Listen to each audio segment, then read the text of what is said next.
سنة فولك تركائه بيركن عصني ولا ريتو قبائه تو كنا داقته مكاكي إسراك كفتي وقابئي مكان كوسا ومستدرس هاي الحجوة تربي لمن دربي يبقى لمن جلني واجب تنزل جاء دربي كيسا من جلني وفران جلني وردفيكم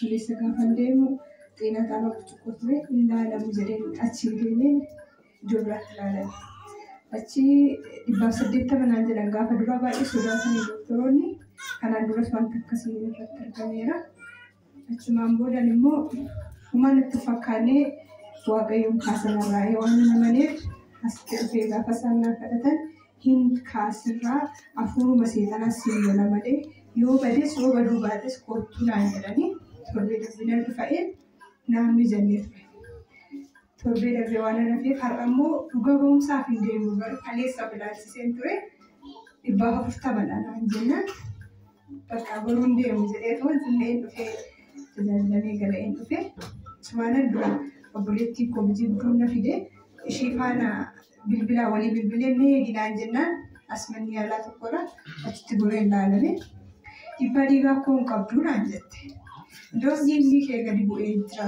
Ameen galateeffadhaa waaqayyo. Jennaan nyaata nyaattu jette nyaatamuu danda'a. Isma dhiibbaan dhiigaa kee ol ka'eera siin jedhaniiti. Har'a mugaa maxxanamtu hin jiru siin jedhani. Hojii waaqayyooti miti kun.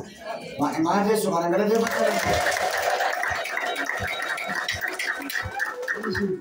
Hin jiru naan jennaan fasaashii fa'aa fudhadhu naan jennaan bakka hin jiru jette. Irra deddeebitee gaafa shinnalaan jira naan jechuu ta'ee kaleessa 440 haramtuun jiranii qophiin turanii akka dhugaa ba'umsaaf yeroo biraan dhufu kan torbeen dhufa. Kaleessa natti mali sana keessa bu'aan jiru jechuudha. Waaqayyo galanni isaaf haa ta'u kan hundaa kan godhe isaa amma dhumaatti akka narraa badu naaf galataachuun barbaada.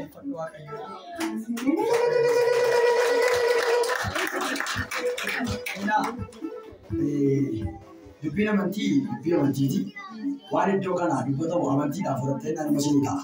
Dhugaa dubbachuu fi hin bada sirraa irraa jifa torbee darbe. Torbee lamaan darbe. Hin badaa jedhani mana gochaa gaafa irratti ilaalamtu ol ka'aadha jiraa jedhani.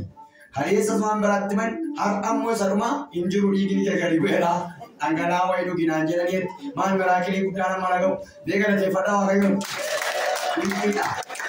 Muftaa isa si keessa biraan fi dhuga baatu isaa si yaadu waaqayyo.